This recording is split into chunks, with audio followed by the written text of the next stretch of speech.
విశ్వాసము పరిపూర్ణమైందైతే కొండ కూడా లేచి అవతల పడిద్దంట. అది కొండ లేచి అవతల పడి కొండ లాంటి సమస్యలు కూడా అడ్రస్ లేకుండా పోతాయి, కొండ లాంటి రోగాలు కూడా అడ్రస్ లేకుండా పోతాయి. యేసునామములో ఆ పరిపూర్ణ విశ్వాసం కావాలి. అయితే మనలో వినండి బాగా, ఒక చిన్న పాయింట్గా స్టార్ట్ అయ్యింది విశ్వాసం, దానికి ఆధారం యేసే. ఇక ఆయనే దాన్ని డెవలప్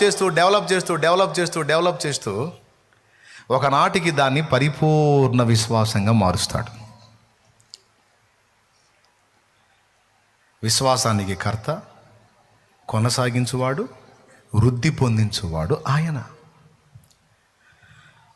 ఎలానో చెబుతా అయిపోద్ది ఇక కూటం. అబ్రహాము ఒకేసారి కుమారుని తీసుకెళ్ళి బలిచ్చేంత గొప్పవాడు కాలేదు.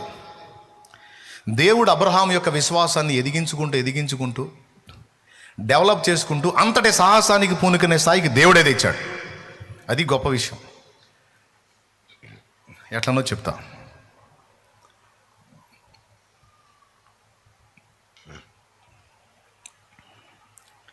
కుమారుణ్ణి బలిగా ఇవ్వకముందు, బాగా వినండి, కుమారుణ్ణి బలిగా ఇవ్వకముందు అబ్రహాం అసలు దేవుని కార్యాలు చూడలేదా?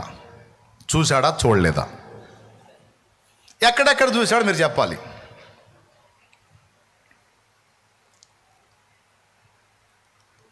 దేవుని కార్యాలు అబ్రహాం ఎక్కడెక్కడ చూశాడు? నీవు లేచి బయలుదేరి నేను నీకు చూపించు త్రోవలో నడిచి నేను చెప్పిన ప్రదేశానికి వెళ్ళు అన్నాడు. విశ్వాసపు నడక అక్కడ స్టార్ట్ అయింది. ముందు కొంచెం విశ్వాసంతో అడుగు మొదలు పెట్టాడు. ఇక దారి పొడవున ఎదురయ్యే అవరోధాలని దేవుడు తొలగించుకుంటూ వాగ్దత్త దేశం చేర్చాడు.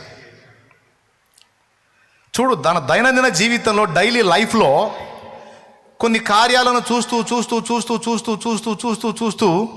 దేవునితో నడుస్తూ, దేవుని స్వరం వింటూ, దేవుని కార్యాలు చూస్తూ దేవుని యందలి విశ్వాసం క్రమక్రమంగా వృద్ధి పొందుతూ సాగింది అబ్రహాంది. బాగా వినాలి. ఐగుప్తు రాజు ఫరో అబ్రహాము భార్య అయిన శారాను తీసుకొని పోయినప్పుడు రాజు, అప్పట్లో అగ్రరాజ్యంగా ఉన్న రాజు ఒక స్త్రీని తీసుకొని పోయాడంటే ఇంకంతే, ఇంకా తిరిగి తీసుకోవటం అనేది అసంభవం. అందులో వాళ్ళు దేవుని భయం లేని ప్రజలు. కానీ శారాను తీసుకొని రాజు వెళ్ళిపోతే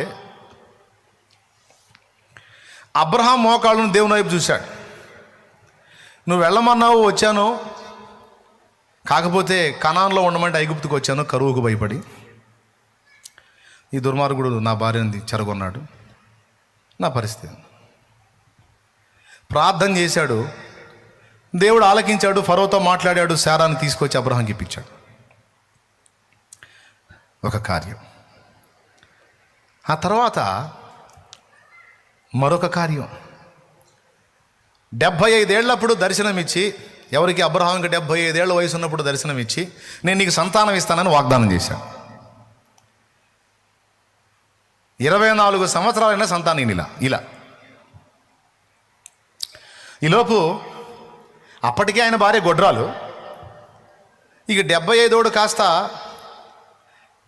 90కి చేరాడు, వాళ్ళ ఆవిడ 80కి చేరింది. ఇద్దరికి 10 ఏళ్ళు తేడా. అబ్రహాం బాగానే ఉన్నాడు, కానీ శారాకు మాత్రం స్త్రీ ధర్మం ఉడిగిపోయింది. అంటే చూడటానికి ఒక ఆడ మనిషిలా కనపడుతుంది, కానీ సంతాన ప్రక్రియ జరిగేటువంటి విధానం ఏదైతే ఉందో అది పూర్తిగా సైంటిఫిక్గా బ్రేక్ అయిపోయింది. ఎట్టి పరిస్థితుల్లో ఆమె సంతానవతి కాజాలదు. సంతానవతి కావడానికి అవసరమైనటువంటి పరిస్థితి ఆమెలో ఉడిగిపోయింది. కానీ దేవుడు ఏమంటున్నాడు? నేను శారా నుంచి నీకు కొడుకుని ఇస్తానంటున్నాడు. అక్కడేమో ఆమె పరిస్థితి ఏమో తిరిగి చేతికి వచ్చేటట్టే కనపట్టల్లా, కండిషన్ అది. కానీ ఇక్కడ చూడండి, అలాంటి అసాధ్యమైనటువంటి సంగతిని దేవుడు అబ్రహాము కన్నుల ఎదుట శారా విషయంలో సాధ్యపరిచాడు. అక్కడ ఇంకా బలపడింది అబ్రహాం విశ్వాసం. కార్యాలు చేసుకుంటూ అబ్రహాం యొక్క విశ్వాసాన్ని వృద్ధి పొందించుకుంటూ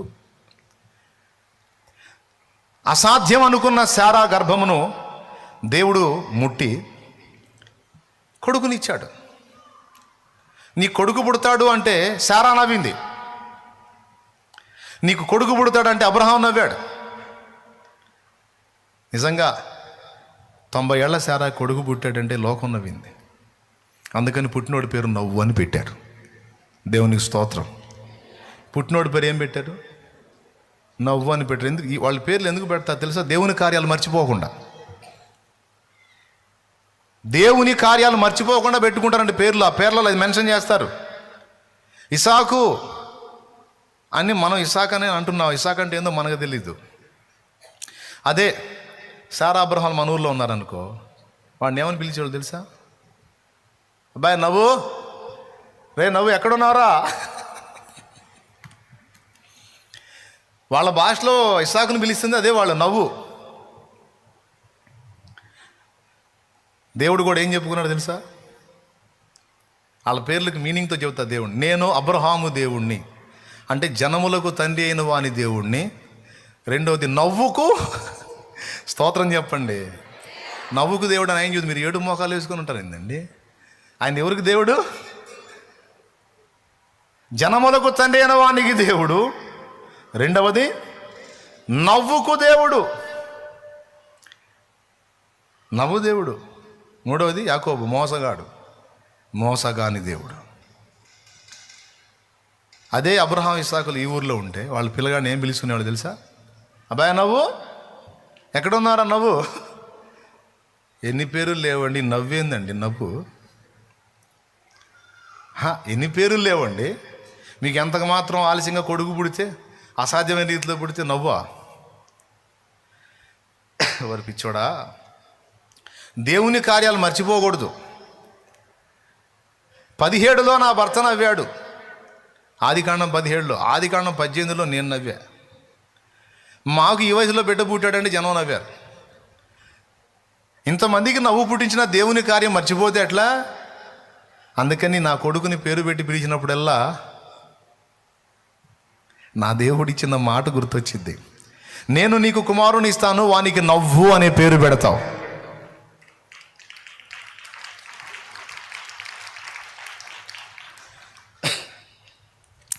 దేవుణ్ణి అడిగే కార్యాలు పొందటమే కాదు, కార్యాలను జ్ఞాపకంలో పెట్టుకున్నారు.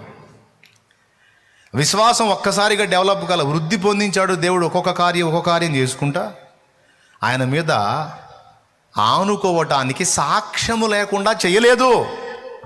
సాక్ష్యం ఇచ్చుకుంటా వచ్చాడనమాట. దేవునికి స్తోత్రం కలుగును గాక. దావీదును చూద్దాం. అసలు గొల్యాతు మీదకి పోయాడు. ఎంత విశ్వాసం అండి, ఎంత గొప్ప విశ్వాసం. అక్కడ ఉన్నోళ్ళది ఎవడికి లేదు, అసలు ఆ రాజుకే లేదు. ఎంత గొప్ప విశ్వాసం దా. నిజమే, గొప్ప విశ్వాసమే. కానీ ఆ గొప్ప విశ్వాసాన్ని దావీదు పొందడానికి దేవుడు దావీదుకు వరుసగా కొన్ని అనుభవాల ద్వారా నేర్పుకుంటూ వచ్చాడు ఆ విశ్వాసాన్ని. మొట్టమొదటిది, దేవా నిషేధింపబడిన రాయి మూలకు తలరాయి, ఎన్నిక లేని వారిని, తృణీకరింపబడిన వారిని పైకెత్తుతావంట నీ వాక్యంలో. మరి మా ఇంట్లో అందరికంటే అట్టడుగు నేను. నన్ను ఎట్లా పైకెత్తుతావో చూస్తా. నువ్వు పైకెత్తుతావు. నిజమే. అంతమంది అన్నదమ్ములు ఉంటే సమూయేలును పంపించి వాళ్ళందరిలో ప్రత్యేకంగా దావీదు మీద తైలం వచ్చేటట్టు చేశాడు. దావీదు అర్థమైందా? వాళ్ళందరి ఎదుట నిన్ను గణపరిచా. నన్ను గణపరచు వారిని నేను గణపరుస్తానని నువ్వు చెప్పావని నువ్వు నన్ను గణపరిచావు కదా, ఎదుగో నేను గణపరిచా.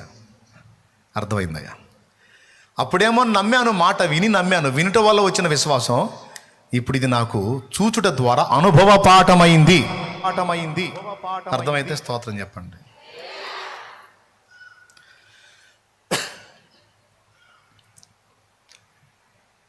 ఏ పాఠమైంది? నన్ను ఘనపరచువానని అన్నాడురా దేవుడు. అన్నది విన్నాడు. అరణ్యంలో ఎక్కడ పడితే ఘనపరచడం మొదలుపెట్టాడు. చివరికి దేవుడు ఎలా ఘనపరిచాడో మీకు తెలుసు. చూశారుగా. తర్వాత గొలియాతు ముందుకి దావీదు పోక మునుపు దేవుడు ఎలుగుబంటి ముందుకు పోయేటట్టు చేశాడు. గొలియాతు మీదికి దావీదు పోక మునుపు సింహం ముందుకు పోయేటట్టు చేశాడు. ఇక్కడ సింహాన్ని ఎలుగుబంటిని జయించుటకు తోడై ఉండి వాటిని జయించుట చేత ఇంకొంచెం వృద్ధిని పొందించాడు విశ్వాసాన్ని. తర్వాత తీసుకెళ్ళాడు గొలియాతు ముందుకి. అంటే క్రమక్రమంగా ఒక్కొక్క కార్యాన్ని చూపించుకుంటూ మన విశ్వాసాన్ని డెవలప్ చేస్తాడరా తల్లి. అది విషయం. వాళ్ళని చూసినప్పుడు నాకు కూడా అంత విశ్వాసం.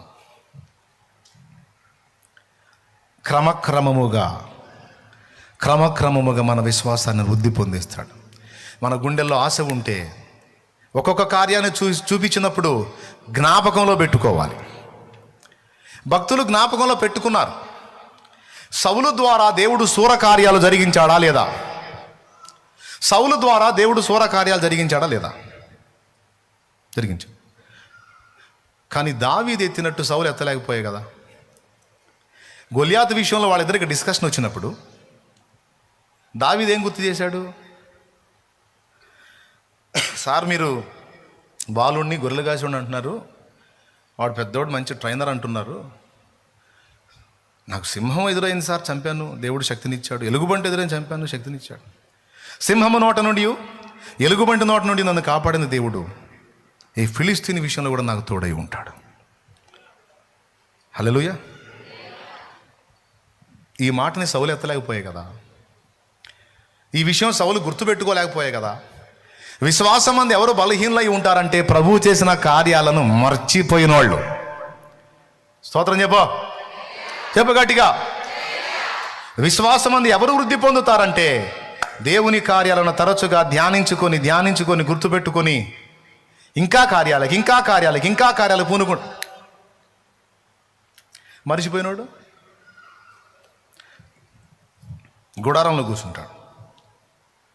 అంతే. మన విశ్వాసాన్ని వృద్ధి పొందించాలని దేవునికి ఉంటుంది. అయితే ఆయన నీ ముందు పెద్ద సమస్యను తీసుకొచ్చినప్పుడు ఆయన అంటాడు, గతములో నీకెట్టి కార్యములో జరిగినవో ఎరుగవా, వాటి నుంచి కాపాడిన నేను దీని నుంచి కూడా మరి నిశ్చయంగా కాపాడగలనని నమ్ము చూస్తావు. గతంలో అనేకమైన రోగాల్లో బాధపడ్డావు. నేను స్వస్థపరిస్తే బతుకున్నావా, లేకపోతే స్వస్థపరచకుండా బతుకున్నావా? ఎన్నిసార్లు అడిగావు నువ్వు నన్ను బాగు చేయమని? ఎన్నిసార్లు అడిగావు? అన్నిసార్లు స్వస్థపరిస్తే వచ్చాయి కదా. చాలాసార్లు అనుకున్నావు ఇక ఇది ఆఖరాటని. ఆయన నేను దాటించుకురాలా, బతికిచ్చాగా. ఇప్పటిదాకా చేసిన కార్యాలు ఎందుకు మర్చిపోతావు నువ్వు? ఇప్పుడు ఎందుకు టెన్షన్ పడుతున్నావు అంటే నీ విశ్వాసం బూస్ అయిపోయింది. ఎందుకు? నా కార్యములు నీ జ్ఞాపకంలో లేవు. కానీ అబ్రహాము గుర్తున్నాయి, దావీదు గుర్తున్నాయి, సౌలు గుర్తులేవు. గుర్తులేనాడు గుడారంలో కూర్చున్నాడు, గుర్తున్నోడేమో యుద్ధరంగంలోకి పోయాడు. అది తేడా. ఎవరి విశ్వాసం వృద్ధి పొందిద్ది? ఒక్కొక్క కార్యాన్ని మననం చేసుకుంటూ. కొంతమంది తెలివిగలలో డైరీ రాసుకుంటారు.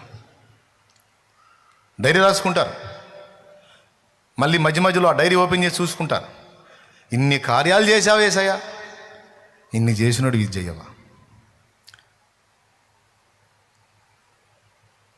ఎంతమందికి అర్థమైందండి?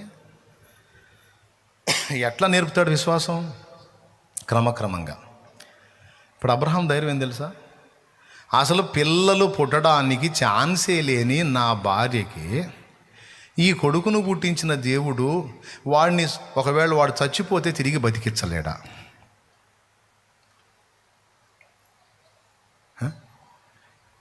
శారాకు అసాధ్యం వీడు పుట్టడం,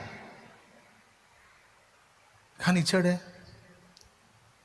ఇచ్చిన దేవుడు మృతతుల్యమైన గర్భమునకు శక్తినిచ్చి బిడ్డను కనేటట్టు చేసిన దేవుడు పుట్టిన ఈ బిడ్డ ఒకవేళ చనిపోతే తిరిగి బ్రతికించగలడని నమ్మాడు. అది విషయం ఇక్కడ.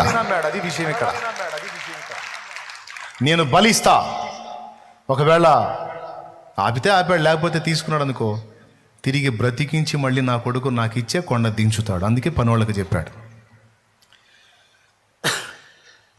ఎందుకు తెలుసా?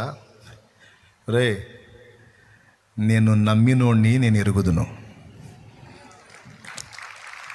ఆయన ఏందో నాకు తెలుసురా. అందుకే మీకెందుకు చెప్పాలి? కొడుకుని తీసుకెళ్తున్నానయ్యా, దేవుడు బలీయమని అడిగాడు, ఏం చేద్దాం తప్పలా, ప్రార్థన చేయండి అనుకుంటా పోలా.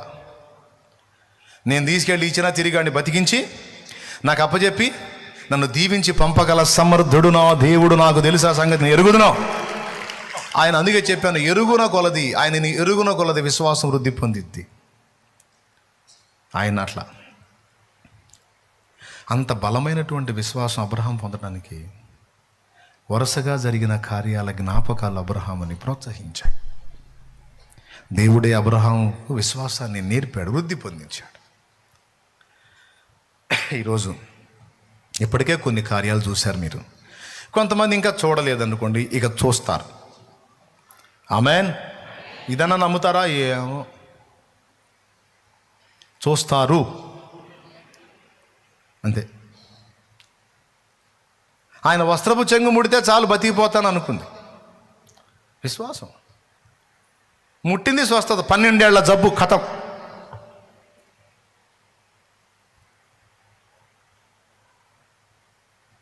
అన్ని వైద్యాలు అయిపోయినాయి. యేసయ్య ఏమన్నాడు? నా శక్తి నిన్ను స్వస్థపరిచింది అన్నాడా, నీ విశ్వాసం నిన్ను స్వస్థపరిచింది అన్నాడా?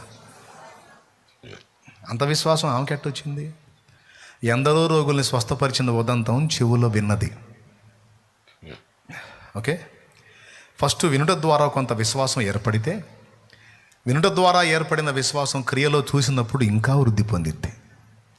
అలా ఫస్ట్ వినికిడి ద్వారా నీలో విశ్వాసాన్ని పుట్టించి కార్యాలు చేసి దాన్ని నీలో అభివృద్ధి పరిచేవాడు నా యేసు.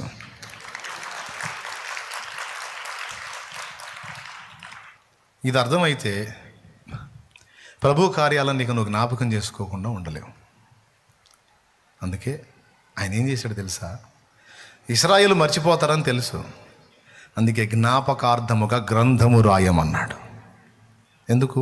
వారు ఎల్లప్పుడూ విశ్వాసమందు నిలిచి ఉండినట్లు జ్ఞాపకార్థముగా గ్రంథము రాయమన్నాడు. ప్రియులారా, ఈ కీలకమైన సంగతిని ఎరిగిన వారై జాగ్రత్త పడండి. ఇంతవరకు ఎన్నో ఆటుపోట్లలో దేవుడు దాటించుకు వచ్చిన విషయాలని గుర్తు చేసుకోండి. ఇక ముందు దేవుడు నీ ముందుకు తీసుకొచ్చిన వాటిని కూడా తొలగించునని ఎరిగి విశ్వాసమును బట్టి ధైర్యం తెచ్చుకోండి, పనికి పూనుకోండి. గతంలో నీ విశ్వాసానికి తక్కువ లేకుండా ఎన్ని కార్యాలు చేశాడో గుర్తు చేసుకోండి. మళ్ళొక్కసారి ప్రోత్సాహాన్ని పొందండి.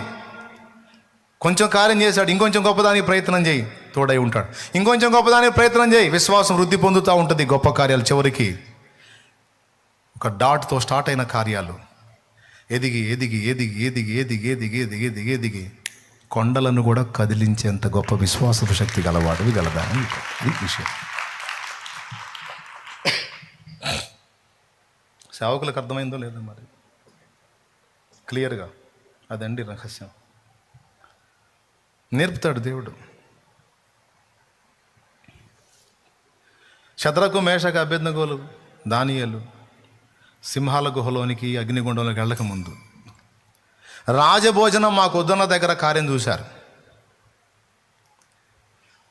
రాజభోజనం తిన్న వాళ్ళ మొఖాలు ఏం మాడిపోయి ఉన్నాయి, ఆమ్లెట్లాగా మాడిపోయిన ఆమ్లెట్ల పెసరట్లాగా. పవిత్రతను కాపాడుకొని సహజ భోజనం తిన్న వీళ్ళ మొఖాలు ప్రకాశించింది. కార్యం చూశారు. పితరుల ద్వారా విన్నారు, ఇక్కడ కార్యాలు చూశారు.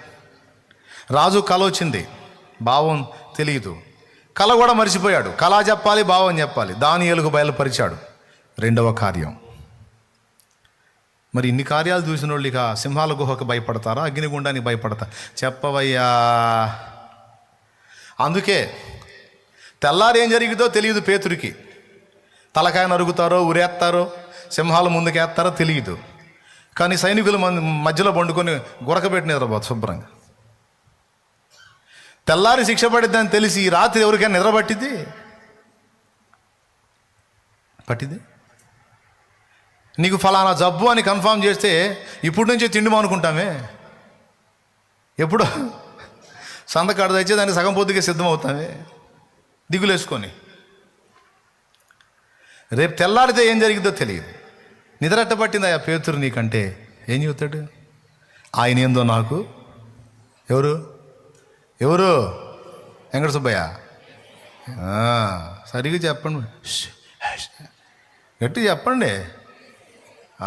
ఏసయ్య, వెంకట సుబ్బయ్య కాదు. స్తోత్రం. ఆయన ఏందో నాకు, ఆయన సెలవు లేక నా తల మీద ఉన్న వెంట్రుకలలో ఒక్క వెంట్రుక కూడా ఎవడు పెకలించలేడు. ఇక ఆయన సెలవు అయితే దాన్ని ఎవడు ఆపలేడు. ఉంటే స్తోత్రం, వెళితే మహిమ. రెడీ. బ్రతుకుట క్రీస్తే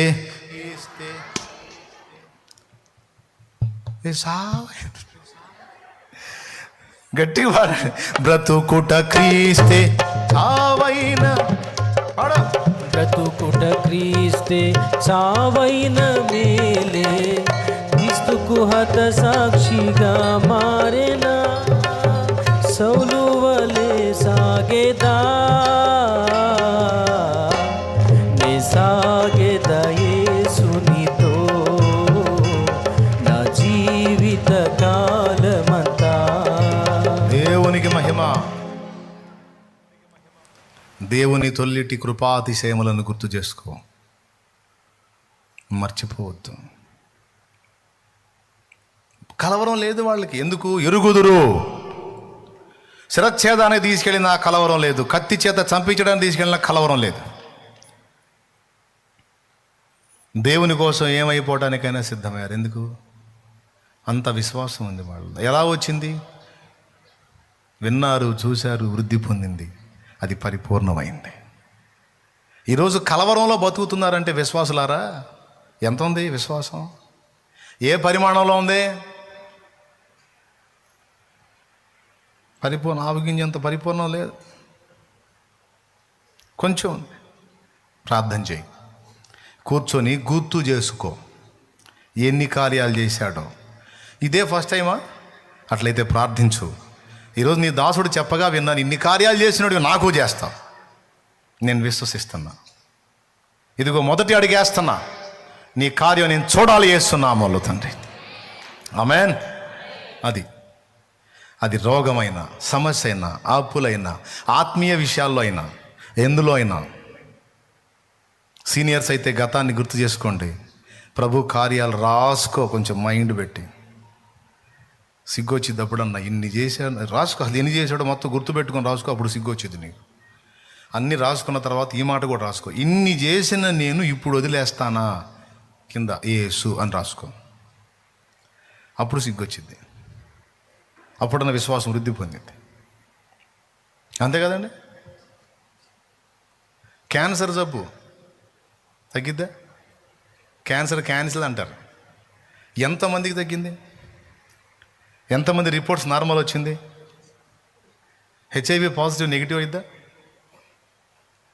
ప్రార్థనా విజయాల్లో కూడా పెట్టాను. అది ఎట్లా? దేవుడు చేయగలడు. విశ్వాసము ఎవరి మీద? మళ్ళా గుట్టా చెట్టు పుట్ట రాయి రప్ప కాదు, లేదా మనుషులు కాదు. ఆయన సజీవుడు.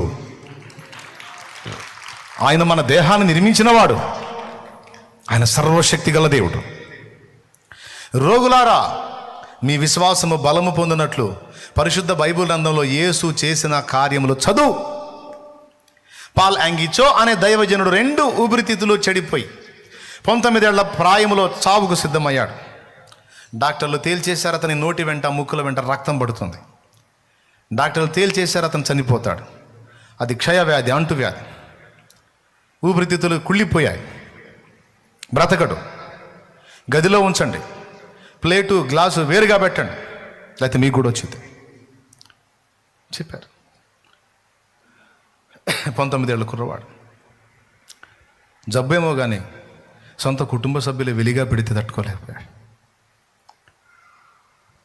ఒక పాప, 12 ఏళ్ల పాప, క్రొత్త నిబంధన పుస్తకం తెచ్చి ఇచ్చింది. మొదట కోపడ్డాడు, తర్వాత పాప మళ్ళీ వచ్చి ఏడుస్తా ఇస్తే తీసుకున్నాడు. చదవటం మొదలుపెట్టాడు. కేవలం యేసు ప్రభు చేసిన కార్యాలే చదువుతున్నాడు.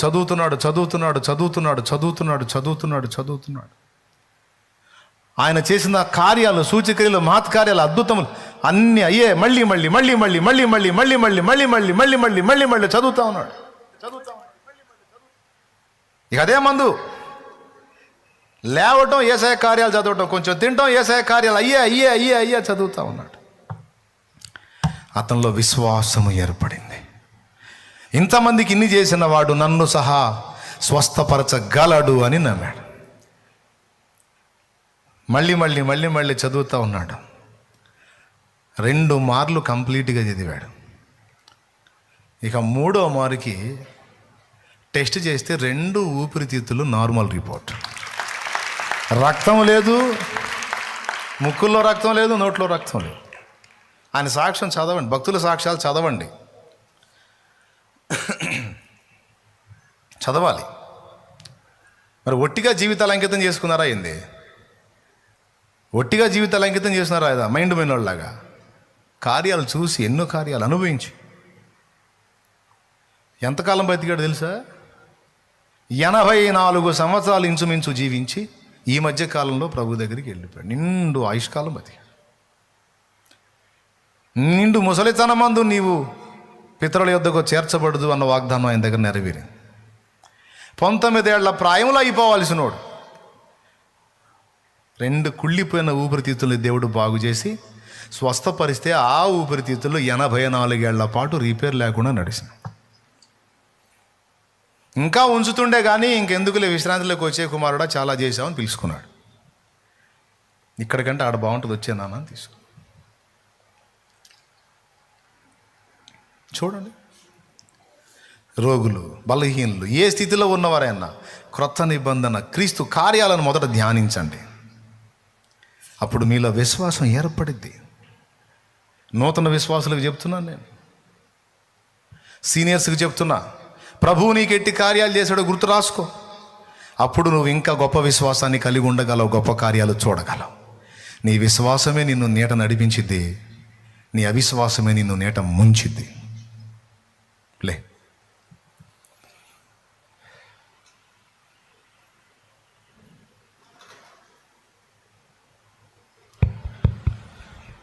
ప్రార్థన చేద్దాం. స్తోత్రం. అలా పైకి లేచి నిలబడండి. కొద్దిగా మీ కాళ్ళు ఇబ్బంది లేకుండా ఉంటాయి. ఈరోజు నుంచి దేవుని కార్యాలు నీవు అనుభవించినట్లు క్రొత్త నిబంధనలోని ప్రభు కార్యాలు ధ్యానించు. ఇబ్బంది లేదు, పిచ్చి పట్టినట్టు చదువు. మళ్ళీ ఆయన వాక్యాన్ని చదువుతా ఉండు. నీకు తెలియకుండానే నీ శరీరంలో ఆశ్చర్యకరమైన మార్పులు ఏర్పడతాయి.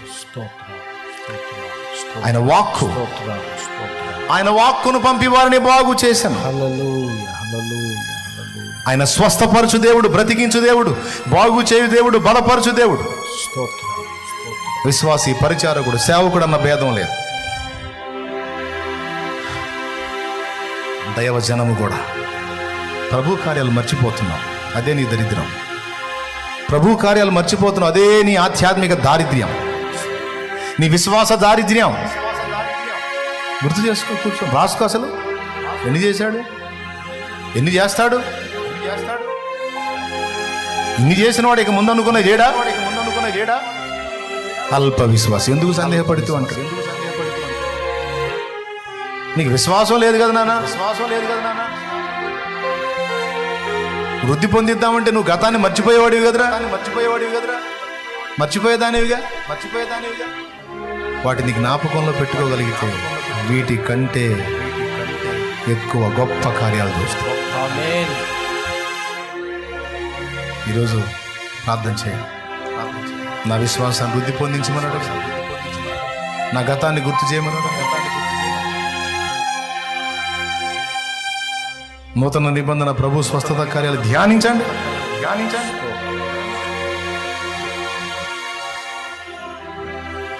నీ దేహంలో మార్పు నువ్వు చూడగలవు. నీ సర్వ శరీరం ఆరోగ్యవంతం అగుట నువ్వు చూడగలవు.